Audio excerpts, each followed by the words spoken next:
उत्तर प्रदेश से ताल्लुक़ रखने वाली अनीता ने मुझे ये कहानी ईमेल के ज़रिए सेंड की है और उसने मुझे बताया कि मेरा पप्पो का जो घर है वो तकरीबन 4 घंटे के फासले पर है और मैं हमेशा अपने पप्पो के पास ही रहती थी क्योंकि मेरे पप्पो का जो हस्बैंड था वो प्रदेश के अंदर रहता था और वो घर के अंदर अकेली रहती थी, इसीलिए मैं हमेशा पप्पो के घर में ही रहती थी। लेकिन एक हफ्ता पहले मैं पप्पो के घर से वापस अपने घर आ चुकी थी और इस दौरान मेरी कुछ पढ़ाई भी थी, कुछ स्टडी भी थी, कुछ तालीम भी था। इस दौरान जब मैंने एक हफ्ता अपने घर के अंदर गुजारा, रात का अंधेरा है, रात के 2 बजने वाले हैं और मैं अपनी स्टडी पे लगी हुई हूँ। इस दौरान मुझे पप्पो के नंबर से कॉल मौसूल होती है, लेकिन जैसे ही मैं वो कॉल रिसीव करता हूँ, पप्पो मुझे कहती है कि आप कहाँ पर हो? मैं उसको बताती हूँ कि मैं अपने घर में हूँ। वो मुझे जवाब में बताती है कि आप ऐसा करो, आप जल्द से जल्द मेरे घर पहुँचो। मुझे बहुत ज़्यादा तकलीफ़ है, अगर आप वक्त पर ना पहुँची तो शायद ये तकलीफ़ और भी बढ़ सकता है। अनीता का कहना है कि मैंने पप्पो को कहा कि मैं इस टाइम तो नहीं आ सकती, सुबह होगी तो सुबह आ जाऊँगी क्योंकि यहाँ से 4 घंटे का फ़ासला है और इसी तरीके से तो मैं नहीं आ सकती क्योंकि अभी रात का अंधेरा भी है। लेकिन बहरहाल पप्पो ने मुझे दोबारा जवाब में बताया कि नहीं, आपको अभी और इसी वक्त ही आना होगा। अगर आप इस वक्त नहीं आई तो मैं शायद और भी मुसीबत में जा सकती हूँ। उसके बाद अनीता का कहना है कि मैंने पप्पो को कहा कि पप्पो, आप मुझे ये बताएं कि आपको परेशानी क्या है, आपको तकलीफ़ क्या है? लेकिन फिर भी वो मुझे नहीं बता रही थी और वो सिर्फ़ एक ही जुमला बार-बार दोहरा रही थी कि आप जल्द से जल्द मेरे घर पहुँचे। उसके बाद मेरे घर के अंदर जो माँ-बाप थे वो भी सोए हुए थे। मैं नहीं चाहता था कि मैं उसको भी उठा लूँ, लेकिन फिर भी मेरे दिल के अंदर एक ख़्याल आया कि अभी रात के 2 बजने वाले हैं और पप्पो का घर हमसे जो ना 4 घंटे के फ़ासले पर है। अब मैं यहाँ से जाऊँगा उधर टैक्सी स्टेशन पे, वहाँ पे पता नहीं कोई गाड़ी मिलेगी या नहीं मिलेगी। फिर मैंने दोबारा पप्पो को कॉल किया और उसे बताया कि मुझे तो इसी तरीके से कोई बस वग़ैरह नहीं मिल रही है। अगर मैं आऊँगी तो किसी स्पेशली टैक्सी में आऊँगी और इनके लिए पैसे लगेंगे और इतने पैसे तो मेरे पास है नहीं। पप्पो ने मुझे कहा कि ठीक है, आप ऐसा करो, माँ-बाप से कुछ पैसे ले लो या घर में अगर आपके पास कोई पैसे पड़े हैं तो वो ले लो, बाद में मैं आपको दे दूँगी। लेकिन मैंने पप्पो को कहा कि नहीं है मेरे पास, अब मैं कहाँ से लेके आऊँ? माँ-बाप भी सो रहे हैं, अब उसको भी मैं नहीं उठा सकती क्योंकि अभी अगर मैंने उसको उठाया तो वो मुझे मना करेंगे और वो मुझे सिर्फ़ यही कहेंगे कि आपको आधी रात हम घर से निकलने की इजाज़त नहीं देंगे। अच्छा, उसके बाद अनीता का कहना है कि पप्पो ने मुझे पैसे सेंड कर दिए और उसके बाद जैसे ही मैंने पैसे देखे तो मैंने अपनी तैयारी पकड़ ली। जितने किताबें मेरे पास पड़ी हुई थी वो किताबें भी मैंने अपने बैग के अंदर डाल दिए क्योंकि मैं यही सोच रहा था कि अब मैं यहाँ से जाऊँगी पप्पो के घर तो बाकी जो तालीम है, बाकी जो स्टडी है वो मैं वहाँ पे फुल करूँगी। उसके बाद अनीता का कहना है कि मैंने खामोशी से घर का दरवाज़ा खोला और घर से बाहर निकली और दोबारा घर का दरवाज़ा लॉक कर दिया और उसके बाद मैं रवाना हो गई। रात के 2 बजे हैं। मुझे बिल्कुल भी ये अंदाज़ा नहीं था कि यह सफ़र मेरे लिए कितना ख़तरनाक साबित हो सकता है और इस सफ़र में मुझे कौन-कौन सी मुसीबतों का सामना करना पड़ सकता है। उसके बाद अनीता का कहना है कि मैं घर से रवाना हो गई अपने मंज़िल मकसूद की तरफ क्योंकि मेरे पप्पो का घर 4 घंटे के फ़ासले पर था। मैं जैसे ही टैक्सी स्टेशन पहुंची, वहाँ पे एक टैक्सी वाले को बुलाया, उसको कहा कि इसी तरीके से इस जगह पे हमने जाना है, आप कितने चार्ज करोगे? बहरहाल एक टैक्सी वाले से बात नहीं, दूसरे से भी बात नहीं बनी, तीसरे वाले से हमारी बात बन गई और उसको मैंने पैसे दे दिए और उसकी टैक्सी के गाड़ी में बैठने लगी और उसके बाद हमने सफ़र का आगाज़ कर दिया। अनीता का कहना है कि इस खबर से मेरे माँ बाप को बिल्कुल भी अंदाज़ा नहीं था क्योंकि मेरी पप्पो ने मुझे कहा था कि आप अपने माँ बाप को ना उठाओ, ना ही उसको ये खबर बताओ, आप रातों रात मेरे घर पहुँचो, सुबह हो जाएगी तो अपने माँ बाप को बता देंगे, आप भी बता दूँगी, मैं भी बता दूँगा। उसके बाद अनीता का कहना है कि जिस टैक्सी के अंदर मैं बैठने लगी वहाँ पे भी मुझे थोड़ा ज़्यादा खौफ महसूस हुआ, लेकिन फिर भी मैंने सोचा कि चलो कुछ नहीं होगा, सब कुछ ठीक हो जाएगा और उसके बाद हमने अपने सफ़र का आगाज़ कर दिया। अनीता का कहना है कि यह सफ़र इतना ख़तरनाक और इतना मुश्किल कि मैंने आज तक जो है ना इसको नहीं बोल पा रही। उसके बाद अनीता का कहना है कि एक पेट्रोल स्टेशन पे हम पहुंचे, वहाँ पे टैक्सी ड्राइवर ने मुझे बताया कि हम यहाँ पे पेट्रोल फिल करेंगे क्योंकि आगे सफ़र जो है वो बहुत लंबा है और आगे कोई और पेट्रोल स्टेशन भी नहीं आता। मैंने उसे कहा कि ठीक है। तो उसके बाद जैसे ही पेट्रोल स्टेशन पे उसने गाड़ी रोक दी, वो पेट्रोल फुल कर दिया और मैं थोड़ा गाड़ी से उतरने लगी। सामने एक बेकरी थी इसी पेट्रोल स्टेशन पे। मैंने कुछ चिप्स और कुछ पापड़ वगैरह लिए ताकि मैं इस 4 घंटे के फासले पर इसको खा सकूं क्योंकि 4 घंटे बड़ा लंबा सफ़र होता है। उसके बाद अनीता का कहना है कि मैं भी टैक्सी के अंदर बैठने लगी और उसने पेट्रोल फिल कर दिया और हमने अपने सफ़र का आगाज़ कर दिया। इस दौरान अनीता का कहना था कि टैक्सी ड्राइवर के सामने रोड पर एक जानवर आता है और वो जानवर को इस गाड़ी से पटाख देता है, मतलब मार देता है। जानवर एक साइड पे मतलब दूर फेंक देता है गाड़ी से, ज़ाहिर सी बात है गाड़ी स्पीड पर थी। और उसके बाद जो टैक्सी ड्राइवर था वो कह रहा था कि मैं गाड़ी रोकूंगा, ये तो मुझसे बहुत बड़ी गलती हुई है, शायद गाड़ी को भी नुकसान पहुंचा। मैंने बोला कि गाड़ी आप ना रोको, ये इलाका सही नहीं है, आप अभी और अपने सफ़र का आगाज़ करो, अपने सफ़र को कंटिन्यू रखो, क्योंकि अगर आप गाड़ी रोकोगे तो ये जंगल सा इलाका है, कुछ पता नहीं चल रहा है, यहाँ पे चोर भी हो सकते हैं, शायद वो हमें लूट ले। लेकिन उसके बावजूद भी टैक्सी ड्राइवर ने कहा कि नहीं, गाड़ी के अंदर कोई मसला आ चुका है और गाड़ी जो है उनसे धुआं निकल रहा है, हमें गाड़ी को भी देखना होगा और जानवर को भी देखना होगा। उसके बाद अनीता का कहना है कि टैक्सी ड्राइवर ने गाड़ी को साइड पे रोक दिया, गाड़ी से उतरने लगा। गाड़ी को चेक किया तो गाड़ी का जो नीचे बम्पर था वो मुकम्मल तौर पर टूट चुका था और उसका जो रेडिएटर होता है, जो पानी होता है उसके अंदर, वो भी थोड़ा सा जो है ना लीकेज हो गया था, उसकी वजह से वो धुआं भी कर रहा था। अच्छा, अनीता का कहना है कि उसके बाद जो जानवर पड़ा था सामने रोड के साइड पे, उसको जब मैंने देखा बहुत ज़्यादा मैं परेशान हो गई कि ये तो हमारी वजह से जानवर की हत्या हो गई है।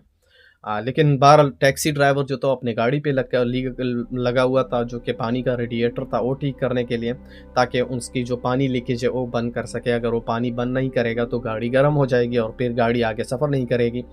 और मैं जो है ना उस जानवर के पास रवाना हो गई।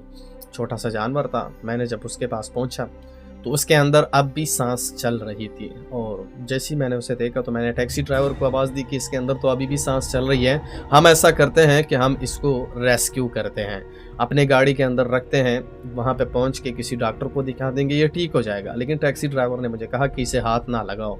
और इस दौरान आधी रात है, खौफनाक मंजर है, हमें खुद भी कुछ समझ नहीं आ रहा है। बहरहाल टैक्सी ड्राइवर ने मुझे आवाज़ दी कि आप यहाँ पे आए, गाड़ी थोड़ी ज़्यादा ठीक हो चुकी है, हमें जो है ना आगे निकलना होगा क्योंकि ये जगह भी कुछ ठीक नहीं है।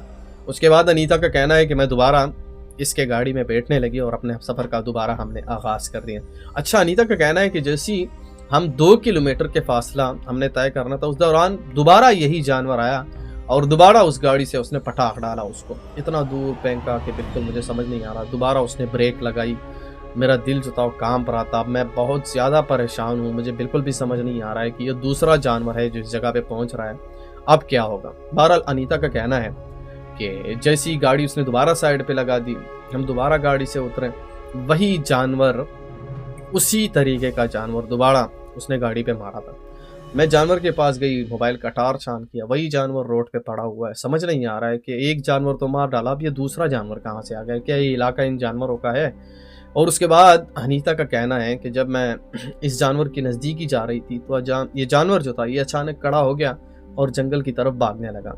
मैं बहुत ज़्यादा डर में मुब्तला हो गई, बहुत ज़्यादा डर लगा कि जब मैंने उसे देखा, मैं वापस गाड़ी की तरफ भागने लगी और टैक्सी ड्राइवर को कहा कि चलो इस जगह से हमें जल्दी निकालो क्योंकि यहाँ पे कुछ खौफनाक होने वाला है।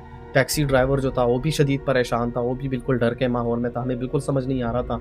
इस दौरान अनीता का कहना है कि हम जल्दी से गाड़ी में बैठने लगे क्योंकि अब हम दोनों को डर महसूस होने लगा है और उसके बाद टैक्सी ड्राइवर ने गाड़ी को तेज़ी से भगाना शुरू कर दिया।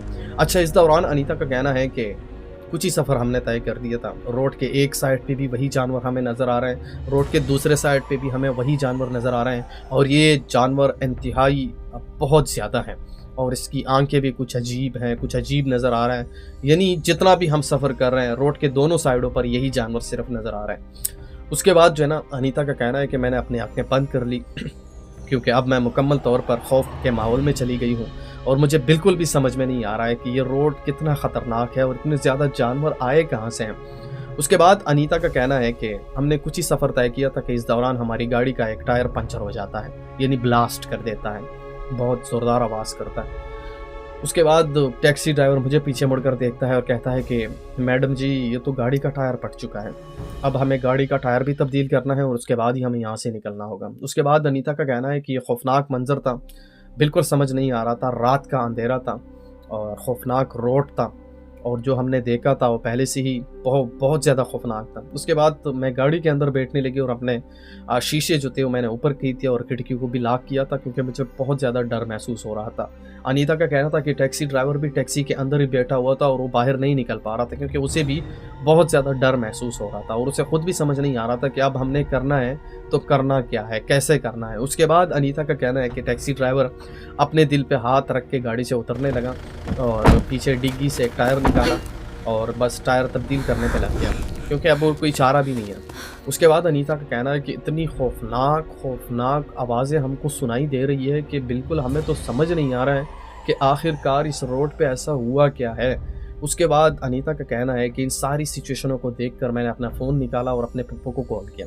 जैसे ही मैंने पप्पू को कॉल किया, कॉल तो पहले अटेंड नहीं कर रही थी। कई बार कॉल करने के बाद उसने आखिर बार कॉल अटेंड की। अटेंड करने के बाद मैंने अपने पप्पू को सारा वाक़या सुनाया कि इसी तरीके से मसला पेश आ चुका है, इस रोड पर खौफनाक चीज़ें हैं, कोई जानवर वगैरह हैं, अब हमारी गाड़ी का टायर भी पंचर हो चुका है, प्लीज़ आप हमारी मदद करें। पप्पू ने कहा कि ठीक है, मैं कुछ करती हूँ। उसके बाद अनीता का कहना है कि हम बैठे हुए हैं गाड़ी के अंदर, टैक्सी ड्राइवर जो है वो गाड़ी का टायर तब्दील कर रहा है और इस दौरान मैं दोबारा फ़ोन चेक करती हूँ तो मोबाइल पर कोई भी सिग्नल मौजूद नहीं थे, लेकिन पप्पू का सिर्फ आखिरी मैसेज आया हुआ था कि मैं आपके पीछे आ रही हूँ। और उसके बाद अनीता का कहना था कि सिग्नल गायब हो गए, मोबाइल पे कोई भी सिग्नल नहीं आ रही थी। अच्छा, टैक्सी ड्राइवर ने दोबारा टायर जो था वो चेंज कर दिया, गाड़ी के अंदर बैठने लगा और मैंने टैक्सी ड्राइवर को कहा कि भाई आप ये गाड़ी जो है ना तेज़ी से भगाओ और हमें जल्द से जल्द इस रोड से निकालो, क्योंकि यहाँ रोड जो है बहुत ज़्यादा ख़तरनाक है। टैक्सी ड्राइवर मुझे जवाब में बताता है कि मैडम, मैं मुकम्मल तौर पर निकलने की कोशिश कर रहा हूँ, लेकिन जितना मुझसे हो सकता है उतना मैं कर रहा हूँ, अब बाकी मैं क्या कर सकता हूँ। उसके बाद अनीता का कहना है कि टैक्सी ड्राइवर जो था वो बहुत ज़्यादा, वो तो मुझसे भी ज़्यादा डर रहा था, क्योंकि वो ऑलरेडी 6 बच्चों का बाप था और वो नहीं चाहता था कि मैं अपनी ज़िंदगी दाव पे लगा दूँ। अच्छा, उसके बाद उसने अपनी गाड़ी को तेज़ी से भगाना शुरू कर दिया। इस दौरान जो थे ना, उसका कहना था कि हमारे सामने कुछ ही फासला मौजूद था, उसके बाद हम दूसरे रोड पे शिफ्ट होने वाले थे और ये रोड इंतहाई ख़तरनाक था। उसके बाद हम देखते हैं कि कुछ लोग हैं रोड पे खड़े हुए हैं और बड़े बड़े डंडे उसने उठाए हैं। जब मैं इन सिचुएशन को देखती हूँ, पहले तो मुझे थोड़ा सा ये एहसास महसूस होता है कि शायद इंसान आ चुके हैं, अब तो हम बच चुके हैं और ये शायद हमारी तहफ़्फ़ुज़ करेगा, लेकिन ये हमारे जो है ना सारे अंदाज़े गलत साबित हो गए। और जैसे ही हम उसके नज़दीक पहुँचे, मैंने टैक्सी ड्राइवर को कहा कि शीशा नीचे नहीं करना और गाड़ी भी नहीं रोकना, ठीक है, पहले हम चेक करेंगे कि ये कहते क्या हैं। और उसके बाद अनीता का कहना है कि जैसे ही हम इन लोगों के नज़दीक पहुँच गए, एक ने इशारा दिया, दूसरे ने भी इशारा दिया और एक तो बिल्कुल रोड के बीच में आ गया, बड़े बड़े डंडे उठाए हुए।